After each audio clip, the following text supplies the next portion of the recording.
ညီမပြောချင်တာလေးတစ်ခုရှိလို့ပေါ့နော်အဲ့ဒါကတော့ညီမစီကိုMessenger ကနေပြီးတော့ဖြစ်ဖြစ် Facebook ကနေပြီးတော့ပဲဖြစ်ဖြစ်ပေါ့နော်မွေးနေ့ကိတ်တွေလာမှာကြတာတို့မုတ်ကလေးတွေမေးကြတာတို့ရှိရပေါ့နော်ဆိုတော့ညီမကဒီမှာတောင်းဆိုချင်တာလေးတစ်ခုရှိရပေါ့နော်ဘာလဲဆိုတော့ညီမမှာပြဿနာတစ်ခုကြုံနေရတာကညီမရဲ့ဖုန်းဒီVPN ပြဿနာကြုံနေရတယ်ပေါ့နော်ညီမအခုဗီဒီယိုတွေဆိုလို့ရှိရင်လည်းညီမကတင်ထားလိုက်လို့ရှိရင်တစ်ရက်နှစ်ရက်နေမှာတက်သွားတာရှိလို့ချို့ဗီဒီယိုတွေကမတက်သွားတာတွေလည်းရှိရယ်ပြီးတော့တချို့စာတွေကစာပြန်လို့မရဘူးပေါ့နော်TikTok မှာပို့ဆိုးတယ်။ तू ကဈေးနှုန်းပြောတာတို့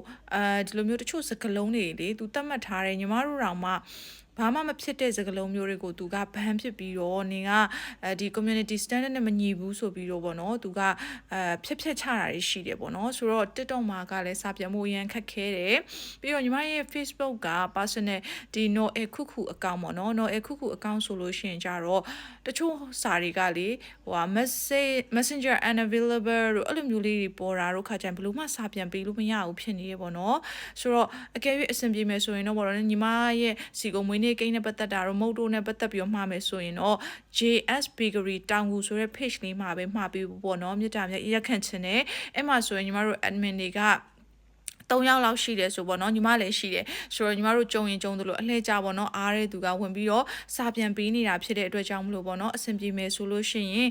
မုတ်အမှားလေးတွေကို page လေးမှာပဲမှာပေးဖို့အကယ်၍အဲ့လိုမဟုတ်ဘဲနေဖုန်းဆက်မှာမယ်ဆိုလို့ရှိရင်လေ39ခွန်ခွန်899ခွန်960ခွန်ကိုမှာလို့ရတယ်လို့39ခွန်ခွန်89826ခွန်ကိုလည်းမှာလို့ရပါတယ်လို့မှာယူအားပေးရတဲ့အတွက်လည်းအရင်ပဲကျေးဇူးတင်ရပါတယ်ညီမကိုချစ်ပေးပြီးရောမေတ္တာထားပြီးတော့မှာပေးရလေကျေးဇူးတင်ပါတယ်လို့ညီမလည်းစာအရန်ပြန်ချင်တယ်ဒါပေမဲ့လေအဲ့ဒါကိုမသိရင်ကြတော့လေညီမကမာနကြီးလို့ဒါမှမဟုတ်စာမပြတ်ချအဲ့လိုလည်းမထင်စေချင်ဘူးပေါ့နော်အဲ့ဒါကြောင့်မလို့ညီမပြောပြပေးတာဖြစ်ပါတယ်လို့အားလုံးကိုကျေးဇူးတင်ပါတယ်ယဉ်ချစ်ပါတယ်